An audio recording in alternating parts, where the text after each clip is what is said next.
जय श्री राम, जय हनुमान।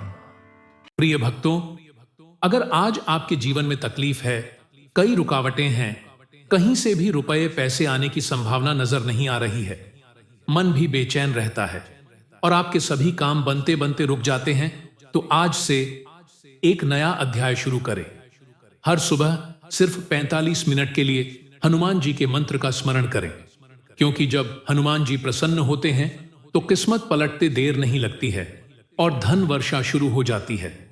बस हनुमान जी के इस महामंत्र को पूरे मन और श्रद्धा से श्रवण करिए और देखिए कैसे किस्मत खुद चलकर आपके द्वार आती है, क्योंकि भक्तों, हनुमान जी तो भक्तों की श्रद्धा देखते हैं। तो दोस्तों, जो भक्त हमारे चैनल पर नए हैं वो हमारे चैनल सनातन ज्ञान को तुरंत ही सब्सक्राइब कर लीजिए, क्योंकि हम हमारे चैनल पर ऐसे रोजाना मंत्र लाते रहते हैं। वीडियो को लाइक करना ना भूलें और हनुमान जी के चरणों में अपने नाम की हाजिरी अवश्य ही लगा दीजिए। तो चलिए शुरू करते हैं हनुमान जी का पावरफुल महामंत्र। तो एक बार प्रेम से बोलिए, जय हनुमान, जय सिया राम। मनोजवं मारुततुल्यवेगं जितेन्द्रियं बुद्धिमतां वरिष्ठं वातात्मजं वानरयूथं मुख्यं श्रीरामदूतं शरणं प्रपद्ये। मनोजवं मारुततुल्यवेगं जितेन्द्रियं बुद्धिमतां वरिष्ठं वातात्मजं वानरयूथं मुख्यं श्रीरामदूतं शरणं प्रपद्ये। मनोजवं मारुततुल्यवेगं जितेन्द्रियं बुद्धिमतां वरिष्ठं वातात्मजं वानरयूथं मुख्यं श्रीरामदूतं शरणं प्रपद्ये। मनोजवं मारुततुल्यवेगं जितेन्द्रियं बुद्धिमतां वरिष्ठं वातात्मजं वानरयूथं मुख्यं श्रीरामदूतं शरणं प्रपद्ये। मनोजवं मारुततुल्यवेगं जितेन्द्रियं बुद्धिमतां वरिष्ठं वातात्मजं वानरयूथं मुख्यं श्रीरामदूतं शरणं प्रपद्ये। मनोजवं मारुततुल्यवेगं जितेन्द्रियं बुद्धिमतां वरिष्ठं वातात्मजं वानरयूथं मुख्यं श्रीरामदूतं शरणं प्रपद्ये। मनोजवं मारुततुल्यवेगं जितेन्द्रियं बुद्धिमतां वरिष्ठं वातात्मजं वानरयूथं मुख्यं श्रीरामदूतं शरणं प्रपद्ये। मनोजवं मारुततुल्यवेगं जितेन्द्रियं बुद्धिमतां वरिष्ठं वातात्मजं वानरयूथं मुख्यं श्रीरामदूतं शरणं प्रपद्ये। मनोजवं मारुततुल्यवेगं जितेन्द्रियं बुद्धिमतां वरिष्ठं वातात्मजं वानरयूथं मुख्यं श्रीरामदूतं शरणं प्रपद्ये। मनोजवं मारुततुल्यवेगं जितेन्द्रियं बुद्धिमतां वरिष्ठं वातात्मजं वानरयूथं मुख्यं श्रीरामदूतं शरणं प्रपद्ये। मनोजवं मारुततुल्यवेगं जितेन्द्रियं बुद्धिमतां वरिष्ठं वातात्मजं वानरयूथं मुख्यं श्रीरामदूतं शरणं प्रपद्ये। मनोजवं मारुततुल्यवेगं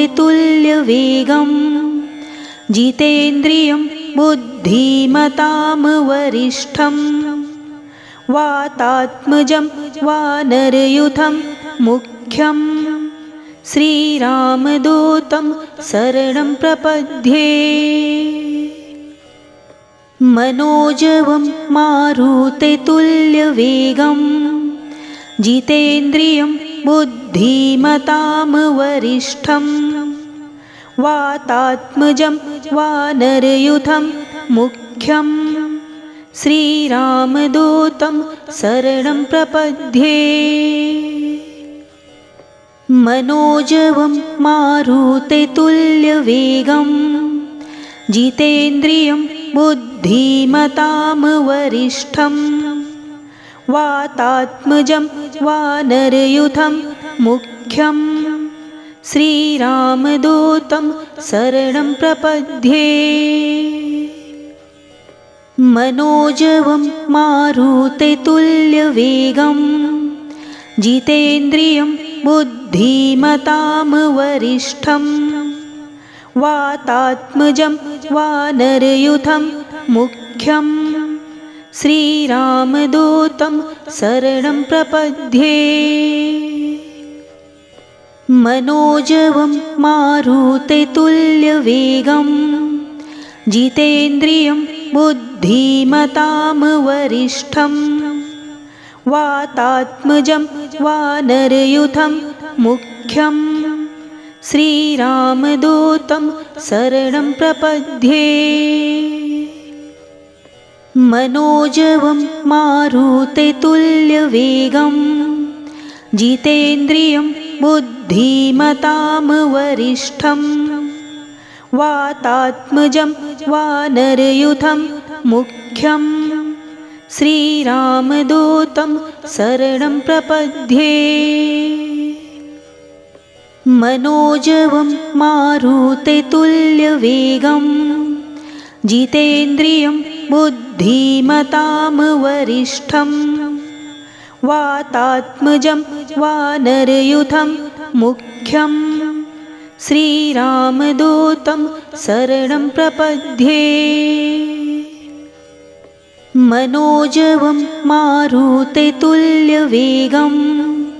जितेन्द्रियं बुद्धिमतां वरिष्ठं वातात्मजं वानरयूथं मुख्यं श्रीरामदूतं शरणं प्रपद्ये। मनोजवं मारुततुल्यवेगं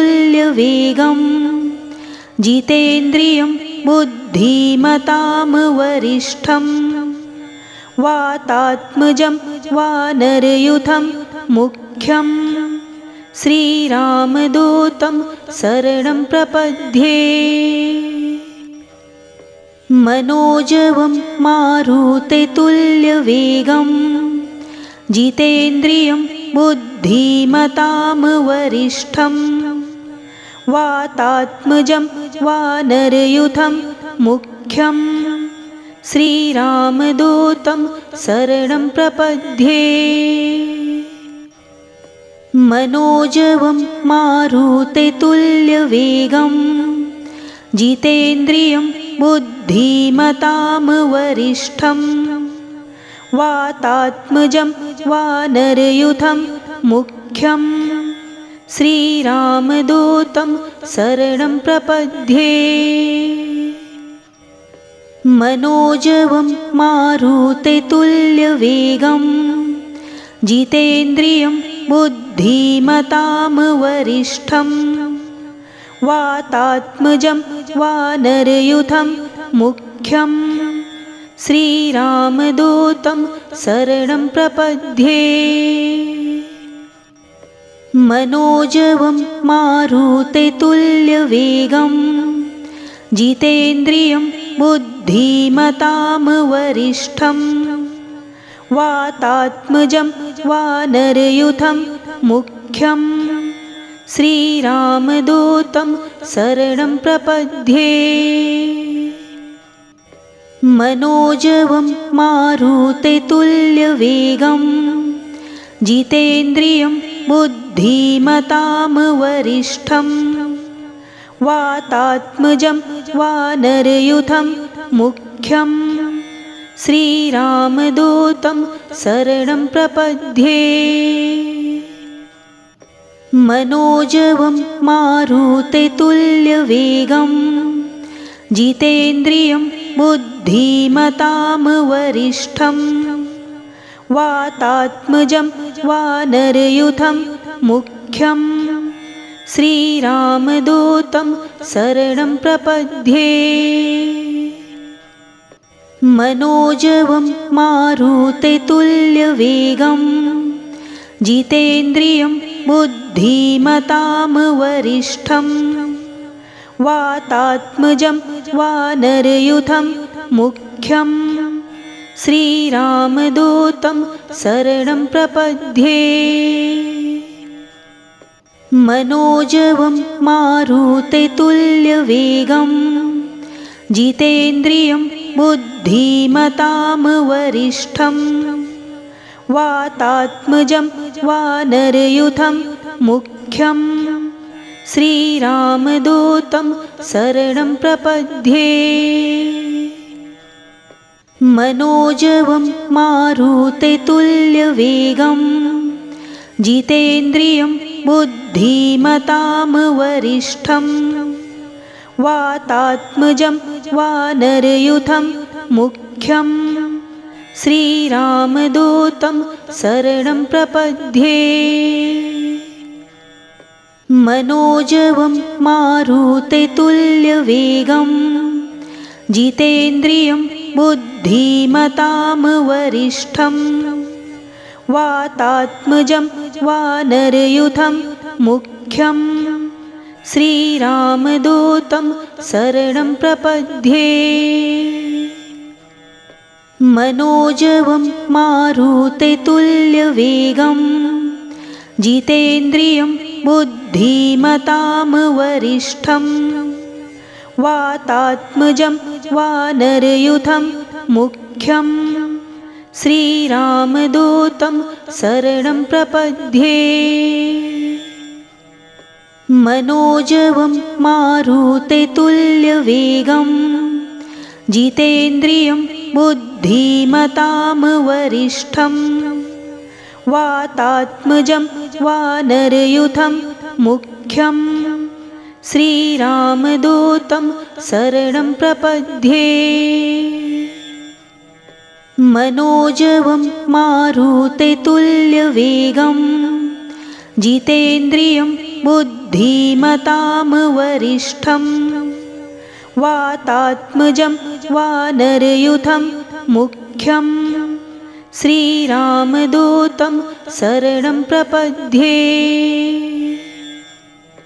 मनोजवं मारुततुल्यवेगं जितेन्द्रियं बुद्धिमतां वरिष्ठं वातात्मजं वानरयूथं मुख्यं श्रीरामदूतं शरणं प्रपद्ये मनोजवं मारुततुल्यवेगं जितेन्द्रियं बुद्धिमतां वरिष्ठं वातात्मजं वानरयूथं मुख्यं श्रीरामदूतं शरणं प्रपद्ये मनोजवं मारुततुल्यवेगं जितेन्द्रियं बुद्धिमतां वरिष्ठं वातात्मजं वानरयूथं मुख्यं श्रीरामदूतं शरणं प्रपद्ये। मनोजवं मारुतेतुल्यवेगं जितेन्द्रियं बुद्धिमतां वरिष्ठं वातात्मजं वानरयूथं मुख्यं श्रीरामदूतं शरणं प्रपद्ये। मनोजवं मारुतेतुल्यवेगं जितेन्द्रियं बुद्धिमतां वरिष्ठं वातात्मजं वानरयूथं मुख्यं श्रीरामदूतं शरणं प्रपद्ये। मनोजवं मारुतेतुल्यवेगं जितेन्द्रियं बुद्धिमतां वरिष्ठं वातात्मजं वानरयूथं मुख्यं श्रीरामदूतं शरणं प्रपद्ये। मनोजवं मारुतेतुल्यवेगं जितेन्द्रियं बुद्धिमतां वरिष्ठं वातात्मजं वानरयूथं मुख्यं श्रीरामदूतं शरणं प्रपद्ये। मनोजवं मारुतेतुल्यवेगं जितेन्द्रियं बुद्धिमतां वरिष्ठं वातात्मजं वानरयूथं मुख्यं श्रीरामदूतं शरणं प्रपद्ये। मनोजवं मारुतेतुल्यवेगं जितेन्द्रियं बुद्धिमतां वरिष्ठं वातात्मजं वानरयूथं मुख्यं श्रीरामदूतं शरणं प्रपद्ये। मनोजवं मारुतेतुल्यवेगं जितेन्द्रियं बुद्धिमतां वरिष्ठं वातात्मजं वानरयूथं मुख्यं श्रीरामदूतं शरणं प्रपद्ये। मनोजवं मारुतेतुल्यवेगं जितेन्द्रियं बुद्धिमतां वरिष्ठं वातात्मजं वानरयूथं मुख्यं श्रीरामदूतं शरणं प्रपद्ये। मनोजवं मारुतेतुल्यवेगं जितेन्द्रियं बुद्धिमतां वरिष्ठं वातात्मजं वानरयूथं मुख्यं श्रीरामदूतं शरणं प्रपद्ये। मनोजवं मारुतेतुल्यवेगं जितेन्द्रियं बुद्धिमतां वरिष्ठं वातात्मजं वानरयूथं मुख्यं श्रीरामदूतं शरणं प्रपद्ये। मनोजवं मारुतेतुल्यवेगं जितेन्द्रियं बुद्धिमतां वरिष्ठं वातात्मजं वानरयूथं मुख्यं श्रीरामदूतं शरणं प्रपद्ये। मनोजवं मारुतेतुल्यवेगं जितेन्द्रियं बुद्धिमतां वरिष्ठं वातात्मजं वानरयूथं मुख्यं श्रीरामदूतं शरणं प्रपद्ये। मनोजवं मारुतेतुल्यवेगं जितेन्द्रियं बुद्धिमतां वरिष्ठं वातात्मजं वानरयूथं मुख्यं श्रीरामदूतं शरणं प्रपद्ये। मनोजवं मारुतेतुल्यवेगं जितेन्द्रियं बुद्धिमतां वरिष्ठं वातात्मजं वानरयूथं मुख्यं श्रीरामदूतं शरणं प्रपद्ये मनोजवं मारुततुल्यवेगं जितेन्द्रियं बुद्धिमतां वरिष्ठं वातात्मजं वानरयूथं मुख्यं श्रीरामदूतं शरणं प्रपद्ये मनोजवं मारुततुल्यवेगं जितेन्द्रियं बुद्धिमतां वरिष्ठं वातात्मजं वानरयूथं मुख्यं श्रीरामदूतं शरणं प्रपद्ये मनोजवं मारुततुल्यवेगं जितेन्द्रियं बुद्धिमतां वरिष्ठं वातात्मजं वानरयूथं मुख्यं श्रीरामदूतं शरणं प्रपद्ये मनोजवं मारुततुल्यवेगं जितेन्द्रियं बुद्धिमतां वरिष्ठं वातात्मजं वानरयूथं मुख्यं श्रीरामदूतं शरणं प्रपद्ये मनोजवं मारुततुल्यवेगं जितेन्द्रियं बुद्धिमतां वरिष्ठं वातात्मजं वानरयूथं मुख्यं श्रीरामदूतं शरणं प्रपद्ये मनोजवं मारुततुल्यवेगं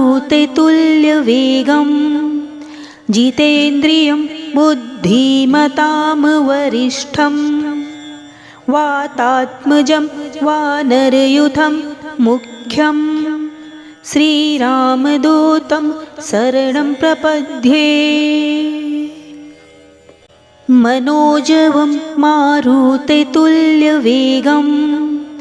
जितेन्द्रियं बुद्धिमतां वरिष्ठं वातात्मजं वानरयूथं मुख्यं श्रीरामदूतं शरणं प्रपद्ये मनोजवं मारुततुल्यवेगं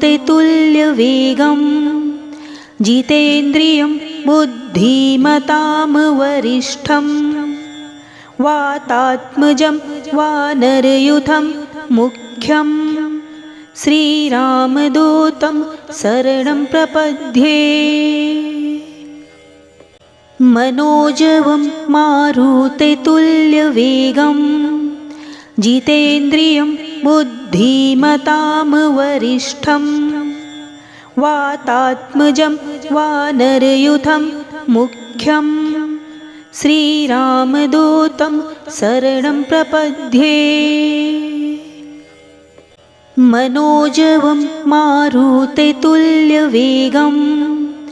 जितेन्द्रियं बुद्धिमतां वरिष्ठं वातात्मजं वानरयूथं मुख्यं श्रीरामदूतं शरणं प्रपद्ये मनोजवं मारुततुल्यवेगं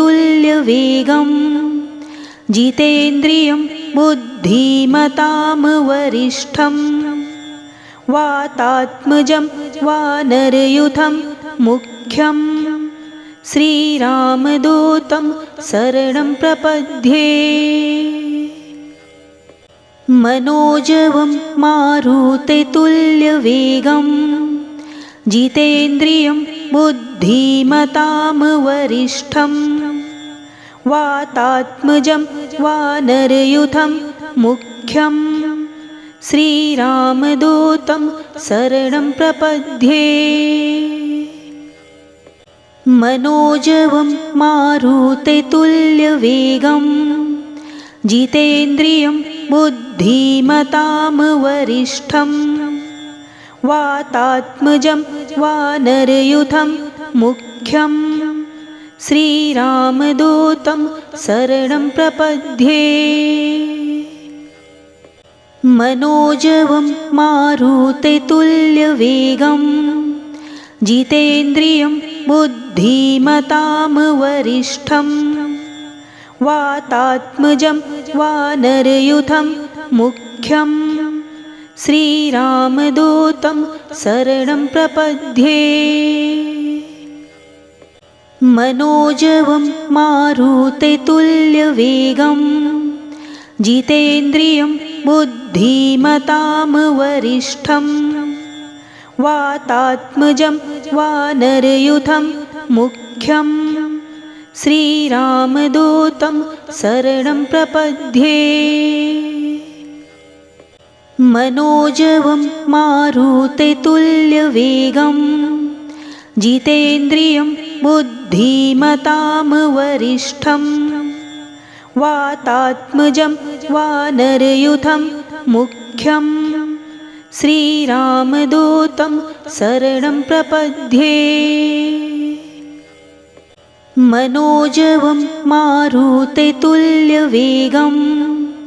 जितेन्द्रियं बुद्धिमतां वरिष्ठं वातात्मजं वानरयूथं मुख्यं श्रीरामदूतं शरणं प्रपद्ये। मनोजवं मारुततुल्यवेगं जितेन्द्रियं बुद्धिमतां वरिष्ठं वातात्मजं वानरयूथं मुख्यं श्रीरामदूतं शरणं प्रपद्ये। मनोजवं मारुततुल्यवेगं जितेन्द्रियं बुद्धिमतां वरिष्ठं वातात्मजं वानरयूथं मुख्यं श्रीरामदूतं शरणं प्रपद्ये। मनोजवं मारुततुल्यवेगं जितेन्द्रियं बुद्धिमतां वरिष्ठं वातात्मजं वानरयूथं मुख्यं श्रीरामदूतं शरणं प्रपद्ये। मनोजवं मारुततुल्यवेगं जितेन्द्रियं बुद्धिमतां वरिष्ठं वातात्मजं वानरयूथं मुख्यं श्रीरामदूतं शरणं प्रपद्ये। मनोजवं मारुततुल्यवेगं जितेन्द्रियं बुद्धिमतां वरिष्ठं वातात्मजं वानरयूथं मुख्यं श्रीरामदूतं शरणं प्रपद्ये। मनोजवं मारुततुल्यवेगं जितेन्द्रियं बुद्धिमतां वरिष्ठं वातात्मजं वानरयूथं मुख्यं श्रीरामदूतं शरणं प्रपद्ये।